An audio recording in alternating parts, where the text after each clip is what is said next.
আজ শুধু আমাদের দেশ ভারতবর্ষই নয়, সমগ্র বিশ্ব জুড়ে বিভিন্ন ধর্ম সম্প্রদায়ের মধ্যে ধর্ম নিয়ে অনিয়ন্ত্রিত মাতামাতি গভীর জাতীয় সংকটের সৃষ্টি করছে, মানব সভ্যতার অস্তিত্বকে প্রশ্নের মুখে এনে দাঁড় করিয়েছে।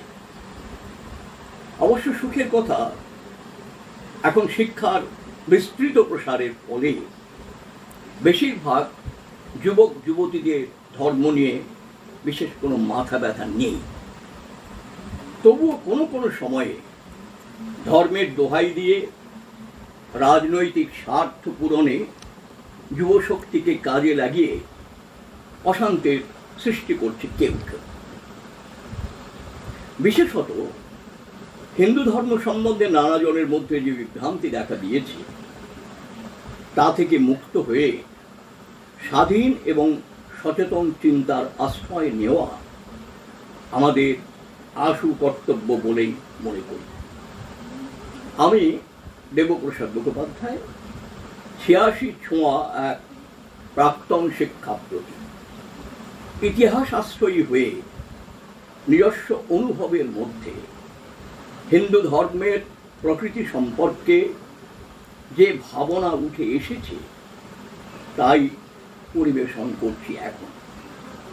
এই প্রতিবেদনটি ভারতবর্ষ সহ পৃথিবীর প্রায় সর্বত্র ছড়িয়ে থাকা সমস্ত ধর্মানুসারীদের উদ্দেশ্যে নিবেদিত। ইতিহাস আশ্রিত বক্তব্যটি দীর্ঘায়িত হওয়ায় ধৈর্যশীল দর্শক শ্রোতা বন্ধুরা ক্ষমার দৃষ্টিতে দেখলে বাধিত হবে। আপনাদের অভিমত প্রত্যাশা করি। আমার সঙ্গে চলভাষে যোগাযোগের নম্বর হল 9231447530। এখনকার আলোচ্য বিষয়টি হল হিন্দু ধর্ম কি সাম্প্রদায়িক, অথবা হিন্দু ধর্ম ভারত তীর্থ সঙ্গমে। ওই ভুবন মন মোহিনী, ওই ভুবন মন মোহিনী, মা ভুবন মন মোহিনী, ওই ভুবন মন মোহিনী, ওই নির্মল সূর্য কর জল ধরণী, জনক জননী জননী, ভুবন মন মোহিনী, ওই ভুবন মন মোহিনী, নীল সিন্ধু জল ভৌত চরণ তল, অনিল বিকম্পিত শ্যামল অঞ্চল, অম্বর চুম্বিত ভালো হিমাচল, শুভ্র তুষার কিরীটিনী, ওই ভুবন মন মোহিনী, ওই ভুবন মন মোহিনী।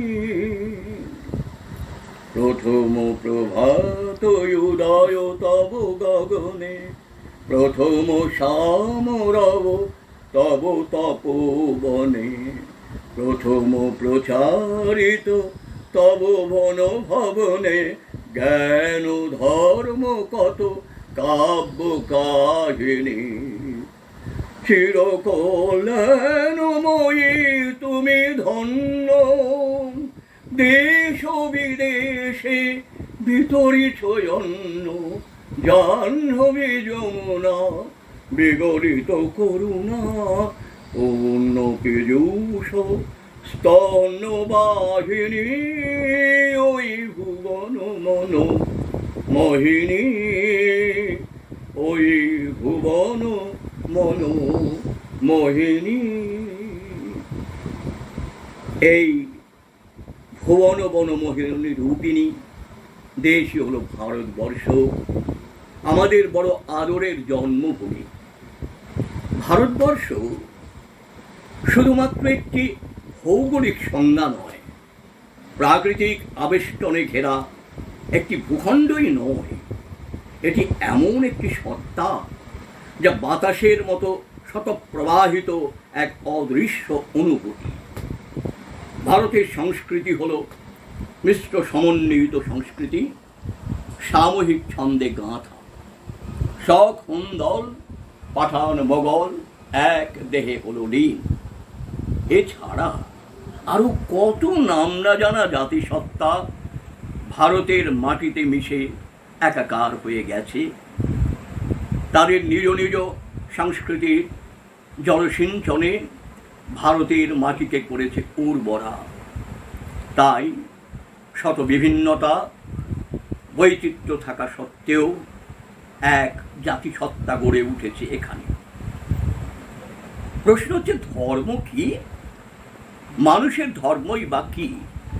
আর ভারতবর্ষের মৌল ধর্ম বলতে কি বুঝবো আমরা? ধর্ম শব্দটির উৎপত্তি হয়েছে ধী ধাতু থেকে, যার অর্থ হলো ধারণ করা, পোষণ করা। এই পৃথিবীর প্রাকৃতিক সমস্ত বস্তুরই নিজস্ব একটা ধর্ম আছে। যেমন আগুনের ধর্ম উত্তাপ সৃষ্টি করা ও দহন, জলের ধর্ম তরলতা ও শৈত্য, বাতাসের ধর্ম বহমানতার মধ্য দিয়ে জীবসত্তাকে বাঁচিয়ে রাখা। ঠিক তেমনি মানুষের ধর্ম হল মনুষ্যত্ব লাভ। যে মনুষ্যত্ব সহায় কেবল মানব জাতি নয়, জীব জড় সমস্ত কিছুর সঙ্গে অভিন্নতা বোধ করা। প্রকৃতপক্ষে যে বস্তু বজায় থাকলে মানুষ মানুষ অর্থাৎ মানবিক গুণ সম্পন্ন থাকে, আর যে বস্তু হারিয়ে গেলে মানুষ আর মানুষ থাকে না, সেই বস্তুই মানুষের ধর্ম।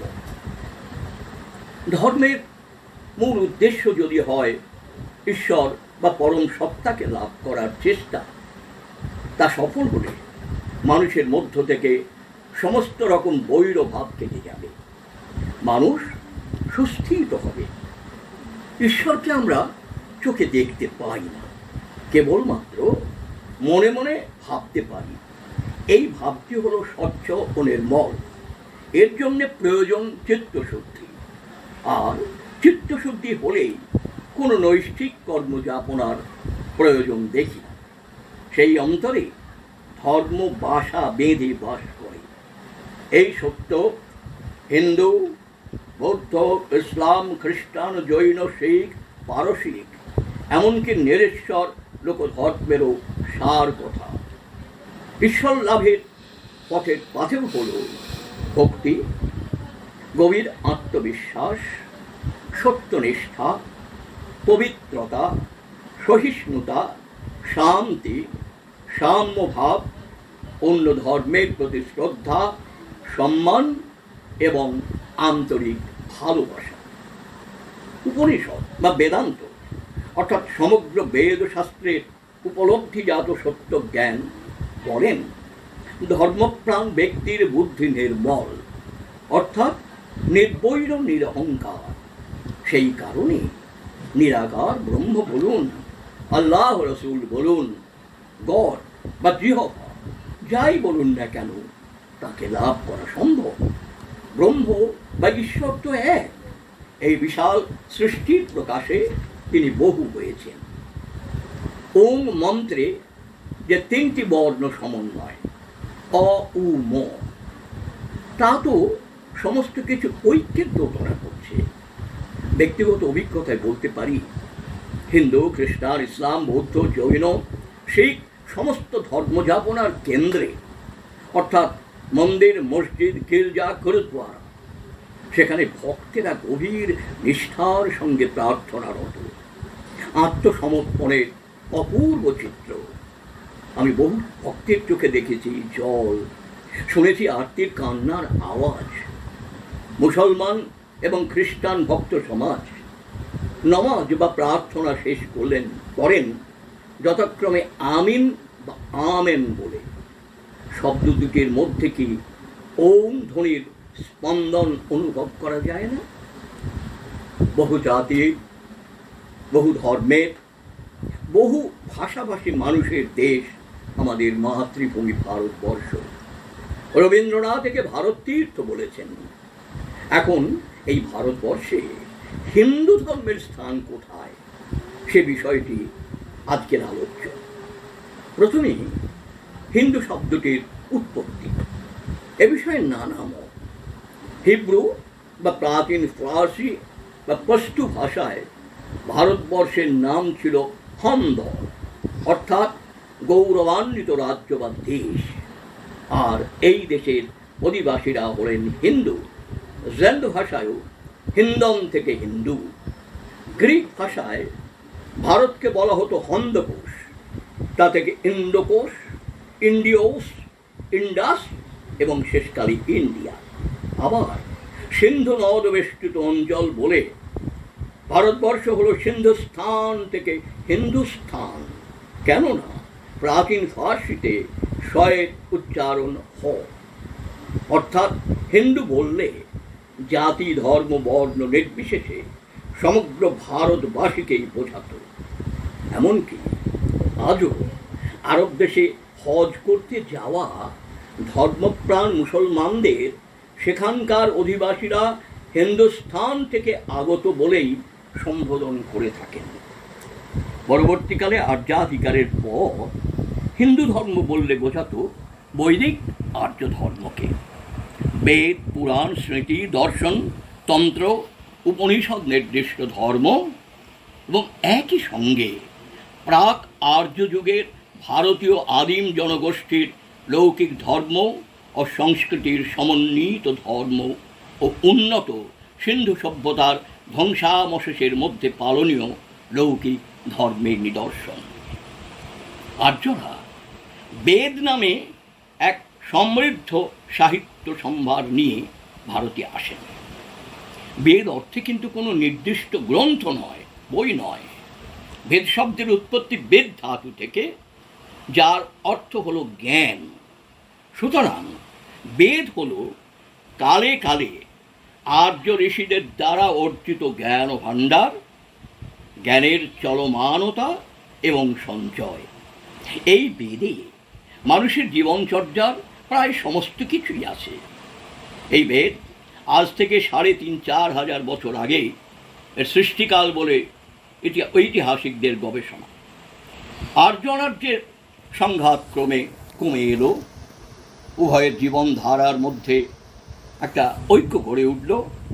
বেদাশ্রিত ধর্মচর্যার সঙ্গে লৌকিক বিশ্বাসের এক অলিখিত মিলন ঘটল।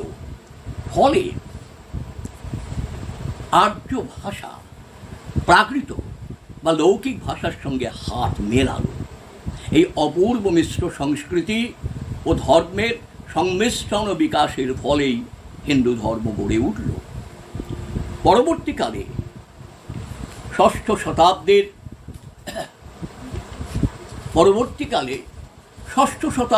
শতাব্দীতে ইসলাম ধর্মের প্রবর্তক হজরত মোহাম্মদ জন্মেছিলেন 570 খ্রিস্টাব্দে, ধরে নিতে হবে ষষ্ঠ শতাব্দী থেকে, এবং তারও পরে খ্রিস্ট ধর্মের বিস্তার ঘটল ভারতবর্ষে। জৈন, বৌদ্ধ, নাথ সম্প্রদায়, শিখ বা অন্যান্য ভক্তি মার্গের আবির্ভাব ঘটল আচার সর্বস্ব হিন্দু ধর্মের বিদ্রোহী সন্তান রূপে, সংস্কারক শাখা ধর্মরূপে। সাম্প্রদায়িক রূপ মাত্র, প্রকৃতপক্ষে এরা কোনো নতুন ধর্ম নয়। ২৫০-৩ হাজার বছর ধরে হিন্দু ধর্ম বা বৈদিক আর্য ধর্ম ছিল উদার এবং উন্মুক্ত। জন্মগত নয়, কর্মগতভাবেই সমাজে শ্রেণীবিন্যাস। তাই কঠোর সাধনায় ক্ষত্রিয় বিশ্বামিত্র ব্রাহ্মণত্ব লাভ করেন। আবার ব্রাহ্মণতনায় পরশুরাম ক্ষত্রিয়োচিত কর্মে ক্ষত্রিয় পদবাচ্য হন। এর বহু বছর পরে ভারতবর্ষ বিভিন্ন বাইরের শত্রুর দ্বারা আক্রান্ত এবং শাসিত হবার ফলে বৈদিক ক্রিয়াকর্মের উপরে প্রচণ্ড আঘাত আসতে থাকে। তখন এই আর্য সমাজের কট্টর মাথাওয়ালারা শুধু আত্মরক্ষার জন্য দীর্ঘ লালিত ধর্ম ব্যবস্থাকে নানা বাধা বা নিয়মের শৃঙ্খলে বেঁধে কচ্ছপের মতো সমস্ত অঙ্গগুলিকে গুটিয়ে নেয়। সাধারণ মানুষ স্বাভাবিকভাবেই বিভ্রান্ত। তখনই বৈদিক জ্ঞানকে সহজ সরল করে সাধারণের কাছে তুলে ধরেন জ্ঞানেশ্বর, একনাথ, নামদেব, তুকারাম, জবন হরিদাস, লালন ফকির, শ্রী চৈতন্য, সন্ত তুলসীদাস এবং আরও অনেকে। বেদ ও উপনিষদের বিস্তৃত প্রায় তত্ত্বকে যুগোপযোগী এবং সর্বজনগ্রাহ্য করে তুলে ধরেছিলেন এরা। এই প্রাগ্রসর পুরুষদের বেশিরভাগ কিন্তু এসেছেন সমাজের নিম্ন বর্গ থেকে। এই কারণে হিন্দু ধর্মকে কোনো বিশেষ সম্প্রদায়ে আবদ্ধ না রেখে সনাতন ধর্ম বলা হয়। পৃথিবীর প্রায় সব ধর্মই ব্যক্তি মহাপুরুষের মতবাদের ওপর গড়ে উঠেছে, কিন্তু হিন্দু ধর্ম কোনো নির্দিষ্ট ব্যক্তির প্রচারিত ধর্মের ওপর প্রতিষ্ঠিত নয়। প্রাচীন অসংখ্য ধর্মাচার্যগণের মতবাদ এই প্রবহমান ধারণাকে পুষ্ট করেছে। হিন্দু ধর্ম তাই সনাতন ধর্ম। সনাতন ধর্মে নিরাকার এবং সাকার উভয় প্রকার উপাসনারই ব্যবস্থা আছে। কোন ভক্ত কিভাবে উপাসনা করবেন সেটি সম্পূর্ণভাবে নির্ভর করে তার নিজের ভাবমতো। কোনো বাঁধা ধরা নিয়মের বেড়াজালে আবদ্ধ নয় তা। আর সনাতন হিন্দু ধর্মে আস্তিক এবং নাস্তিক উভয়েরই সমান অবস্থান। ব্রহ্ম বা ঈশ্বর নিরাকার, নির্গুণ, উপাধিবর্জিত ও নিষ্কল বা অখণ্ড। সগুণ ব্রহ্ম সাকার ও ক্রিয়াশীল, সৃষ্টি স্থিতি লয়ের নিয়ামক। এভাবেই অরূপ ব্রহ্ম বিভিন্ন মূর্তি বা রূপের মাধ্যমে পূজিত হন। হিন্দু ধর্মে প্রকৃতপক্ষে মূর্তি পূজা হয় না, ভাবের পূজা হয়। কেননা হিন্দুরা অর্জুনকে বলা কৃষ্ণের এই কথা বিশ্বাস করে, অহং সর্বস্য প্রভবো মত্তঃ সর্বং প্রবর্ততে, অর্থাৎ আমি জড় ও চেতন, জগতের সব কিছুর উৎস, সব কিছুই আমার থেকে প্রবর্তিত হয়। এবং অহমাদিশ্চ মধ্যঞ্চ ভূতানামন্ত চ, অর্থাৎ আমি সর্বভূতের আদি, মধ্য এবং অন্ত। মূর্তি অর্থে প্রতিমা, আর প্রতিমার প্রকৃত অর্থ হলো প্রতীক। তাই প্রতিমার মাঝে পূজা শুরুর আগে লিঙ্গ পূজা বা ফ্যালাস ওয়ার্শিপ, শালগ্রাম শিলার ব্যবহার ইত্যাদি ছিল। বেদে কোথাও কিন্তু মূর্তির কথা নেই। তখন সূর্য, অগ্নি, বায়ু, জল ইত্যাদির উপাসনার ব্যবস্থা ছিল। এদের কোনো প্রতিকৃতি বা প্রতিমা ছিল না। মূর্তি পূজার শুরু হলো পৌরাণিক যুগে, অর্থাৎ সে প্রায় খ্রিস্টপূর্ব 4th শতাব্দী থেকে, অর্থাৎ মৌর্যদের শাসনকালে। ব্রহ্মা, বিষ্ণু, মহেশ্বর বা শিব সৃষ্টিস্থিতি লয়ের দেবতা, আর এদের মূল ক্রিয়াশক্তি হলেন আদ্যাশক্তি মহামায়া বা ভগবতী। কিন্তু বর্তমান ভারতবর্ষে সংকীর্ণ চিন্তাকে আশ্রয় করে প্রকৃত হিন্দু ধর্মের অপব্যাখ্যা করে হিন্দুত্বের ধ্বজা উড়িয়ে এক শ্রেণীর রাজনৈতিক ক্ষমতালিপ্সু মানুষ হিন্দু ধর্মের শ্রেষ্ঠত্বকে তুলে ধরতে গিয়ে এই ধর্মের প্রকৃত সত্যকে ভেঙে চুরমার করে দিচ্ছে। ফলে অন্যান্য সংখ্যালঘু সম্প্রদায়ের মধ্যে ভয়, পরস্পরের প্রতি সন্দেহ, সংশয়, অবিশ্বাস বাসা বাঁধছে। কেউ কারোর সঙ্গে মন খুলে প্রাণ খুলে কথা বলতে পারছে না। একে অপরকে ভাই বলে, বন্ধু বলে জড়িয়ে ধরতে পারছে না। একের ধর্মোৎসব বা সামাজিক উৎসবে অন্যে যোগ দিতে সংকোচ বোধ করছে, পরস্পরের গৃহে প্রবেশের অধিকার নেই বলে এবং পারস্পরিক ভাব বিনিময়ের অভাবে পরস্পরের কাছে অপরিচিত থেকে যাচ্ছে, বিশ্বাসের বাতাবরণ তৈরি হচ্ছে না কোনোভাবেই।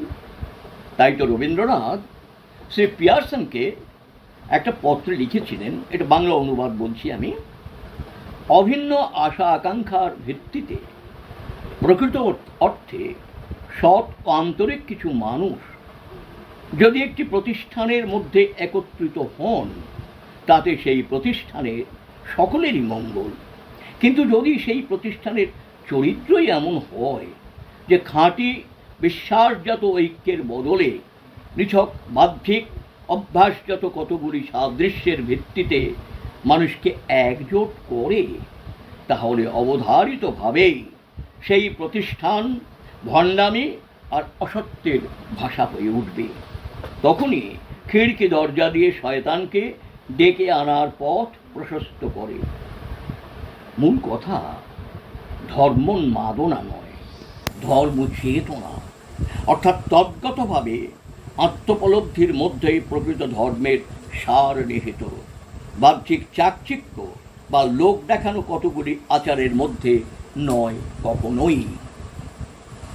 আর্য ধর্মের সঙ্গে ভারতীয় অন্যান্য ধর্মের সার সত্যের যোগ ফলই হল হিন্দু ধর্ম বা ভারতীয় ধর্ম।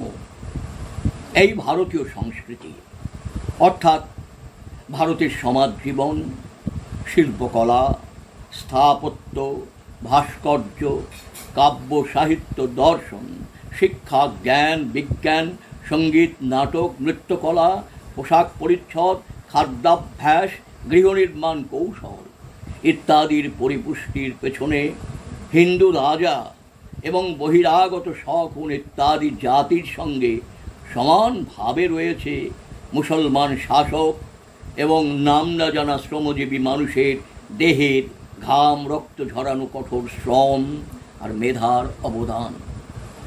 যুগ যুগ ধরে বহু উত্থান পতনের মধ্য দিয়ে আজকের চলমান সভ্যতার অস্তিত্ব। প্রাচীন রাজাবাদশারা আজ সবাধারে শায়িত অথবা স্মৃতিসৌধের স্মরণীয়, কিন্তু জাতির সভ্যতাকে বহন করে নিয়ে চলেছে ধর্ম বর্ণ নির্বিশেষে সাধারণ কর্মজীবী মানুষ। এরাই তো ইতিহাসের প্রকৃত রচয়িতা। একটি কথা, ধর্মের আরেকটি প্রকৃতি বা ধর্ম হল ধর্ম যাপনায় পরিবর্তমানতা। যুগ প্রয়োজন এবং যুগের প্রেক্ষিতেই ধর্মের সৃষ্টি। সেই প্রতিষ্ঠিত ধর্মের মধ্যেও কোনো কোনো সময় কিন্তু পরিবর্তন আসে। প্রাকৃতিক বিপর্যয়, মহামারী, যুদ্ধ বিবাদ সংগঠন কালে প্রতিষ্ঠিত রীতি অনুযায়ী কি ধর্মযাপনা সম্ভব? তখনই ফিরে আসতে হয় গোষ্ঠী থেকে ব্যক্তিতে, আর ব্যক্তির যোগফলিত সমষ্টি। স্মরণ করা যেতে পারে বিগত বৎসরাধিক কালের করোনা মহামারীর কথা। মন্দির, মসজিদ, গির্জা, গুরুদ্বারায় সমবেত প্রার্থনা স্থগিত, ঈদগায় ঈদের নামাজ পড়া, শারদোৎসবে দল বেঁধে প্রতিমা দর্শন, পুরী বা মাহেশের রথযাত্রা ভক্ত শূন্য। সুতরাং গৃহবন্দী অবস্থাতেই ব্যক্তিক ধর্মাচরণ। তাই এতেই প্রমাণিত হয় প্রকৃত ধর্মে গোঁড়ামির কোনো স্থান নেই। পরিশেষে বলা যায়, সভ্যতা ও সংস্কৃতির আত্মীকরণ বা অ্যাসিমিলেশনের মধ্য দিয়ে হিন্দু তথা ভারতীয় ধর্ম প্রকৃতপক্ষে অসাম্প্রদায়িক বলেই গণ্য হতে পারে। হিন্দু ভারত কখনো কাউকে দূরে সরিয়ে রাখেনি, ভাই বলে সখা বলে সকলকে একাত্ম করে নিয়েছে। প্রকৃত হিন্দু বিশ্বাস করে প্রকৃত ইসলামপন্থী মুসলমানকে খ্রিস্টান, বৌদ্ধ, জৈন, পারসী, শিখ এবং আদিবাসী মানুষের সরল সাধারণ লোক ও ধর্মকে বিশ্বাস করে ধর্মাচরণে সকলের সমান অধিকার। শ্রীরামকৃষ্ণের সর্বধর্মাদর্শ যত মত তত পথ, তে সমান আস্থা। প্রকৃতপক্ষে মানুষ বহিরঙ্গে সাকার, তাকে দেখা যায়, ছোঁয়া যায়, আর অন্তরঙ্গে সে নিরাকার, কেন আত্মাকে দেখা যায় না, ছোঁয়া যায় না। আর সেই একাকারের একটিমাত্র ধর্মই হল সাধ্যমতো মানব কল্যাণ ও সেবাব্রত। স্বামী বিবেকানন্দের কথায়, জীবে প্রেম করে যেই জন, সেই জন সেবিছে ঈশ্বর। হিন্দু যদি হিন্দু বলে গর্ব করে, তাহলে মুসলমান, খ্রিস্টান, বৌদ্ধ, খ্রিস্টান, জৈন, পারসিক সকলেরই নিজ নিজ ধর্ম সম্বন্ধে গর্ব করার সমান অধিকার আছে।